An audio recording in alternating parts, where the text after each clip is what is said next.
Assalamualaikum warahmatullahi wabarakatuh. Halo teman-teman, apa kabarnya semua? Semoga kalian sehat selalu ya. Ya, itu yang terpenting. Tetap jaga kesehatan di rumah saja. Jika kalian keluar, jangan lupa pakai masker. Ikuti protokol kesehatan. Semoga COVID ini cepat berlalu. Oke? Kali ini saya akan ngebahas tentang gedung bersejarah, di mana gedung ini menjadi tempat yang sangat terkenal di Indonesia. Bukan karena arsitekturnya yang unik, melainkan terkenal karena kisah mistisnya yang menyelimuti bangunan peninggalan kolonial Belanda tersebut. Bahkan menjadi tempat terseram kedua di Asia, setelah sekolah tak-tak yang terletak di Hong Kong. Gedung apakah itu? Ya, inilah Lawang Sewu, gedung yang sangat bersejarah.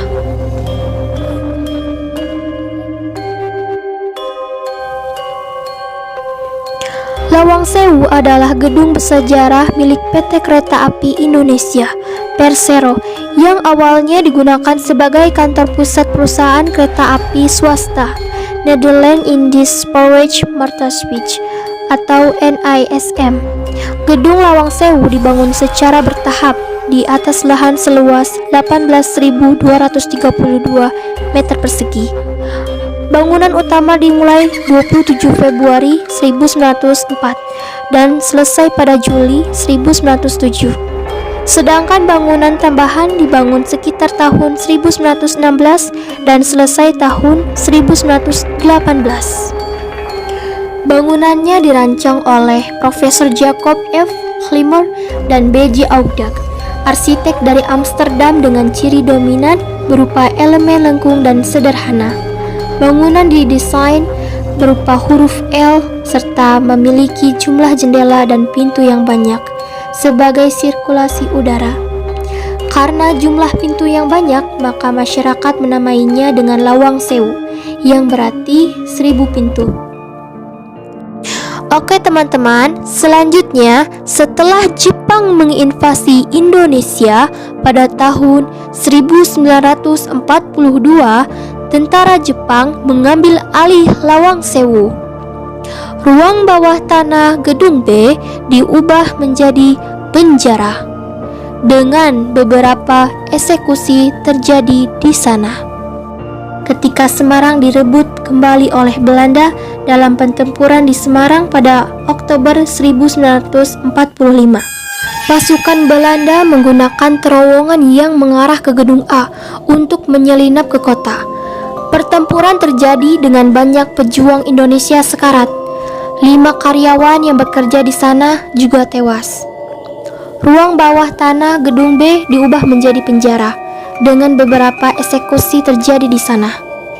Namun, dari beberapa tempat tersebut, yang paling menyeramkan adalah lokasi penjara berdiri, penjara jongkok, dan ruang penyiksaan.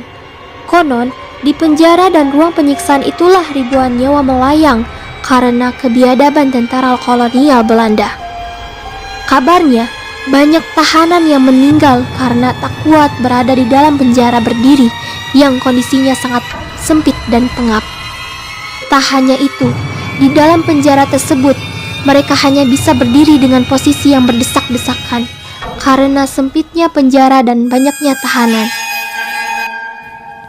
Selain penjara berdiri, penjara jongkok yang berada di sisi gedung juga menyimpan aura mistis yang sangat kuat, karena penjara ini menjadi saksi bisu kesadisan para tentara Jepang dalam menyiksa para tahanan.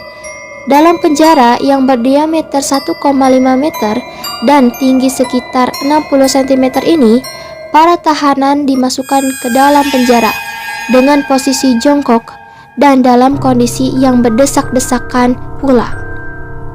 Setelah itu, para tentara Jepang akan mengisi penjara tersebut dengan air sampai sebatas leher para tahanan dan kemudian menutup penjara tersebut dengan jeruji besi. Oke teman-teman, kita saksikan tayangannya berikut ini. Nanti kita masuk ke dalam, di samping kanan kita banyak sekali ruangan. Inilah teman-teman keadaan penjara bawah tanah Lawang Sewu yang dijadikan tempat eksekusi bagi para tahanan. Di mana air ini yang menguap meresap di pori-pori di sini, ruangan di atas lebih dingin. Tapi di akhirnya zaman Jepang dialihfungsikan sebagai penjara, namanya penjara jongkok. Jadi kotak-kotak ini dialihfungsikan sebagai penjara jongkok dengan kondisi tahanan di dalam kotak, jongkok, di atasnya ada teralisnya, tanpa makan minum dan terendam air sampai seleher. Jadi di sini kondisinya dia dihukum mati, cuma caranya pelan-pelan. Itu satu kotaknya diisi sampai 7 orang. Ya. Biasanya ruangannya penuh air ini, Pak? Enggak, di dalam kotak, bukannya penuh. Kalau penuh mati semua, Mas. Jadi di dalam kotak, ya itu sampai seleher airnya, tingginya cuma semeter tok airnya. Seleher kodok. Ya. Jongkok gitu ya? Jongkok posisinya. Oke, kita jalan, kita bisa lihat lokasinya.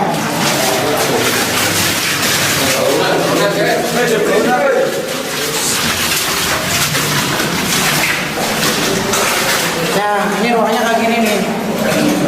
Ya, sambil jalan, jadi yang belakang bisa lihat. Jadi ruangannya seperti itu. Ruang penyiksaan juga tak kalah angkernya dengan kedua tempat sebelumnya. Ruangan ini kabarnya pernah menjadi tempat pemenggalan kepala tahanan dan tempat pemasungan.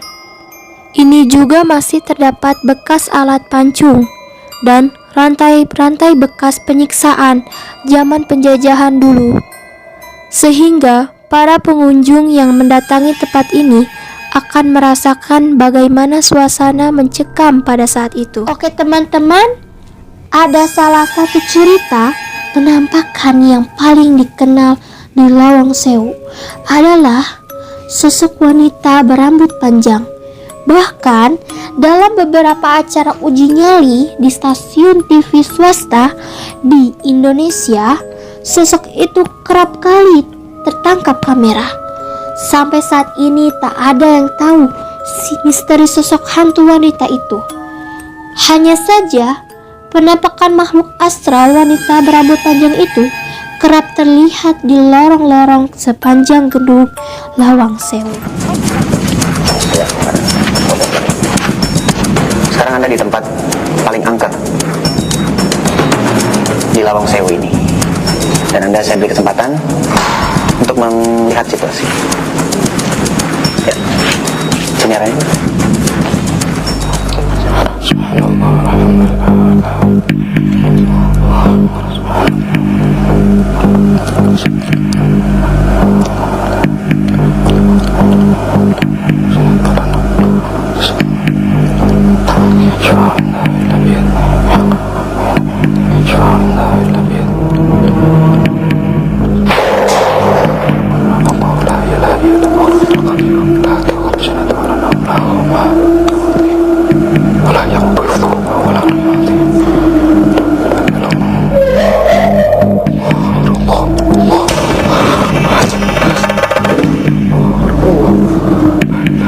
Masya Allah.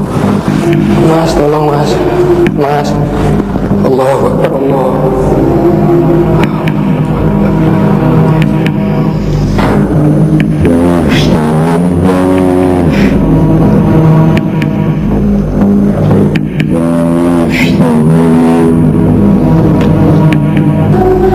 La ilaha illallah, Allahu Akbar. Mas, tolong mas. La ilaha illallah. La ilaha illallah. Allah Akbar.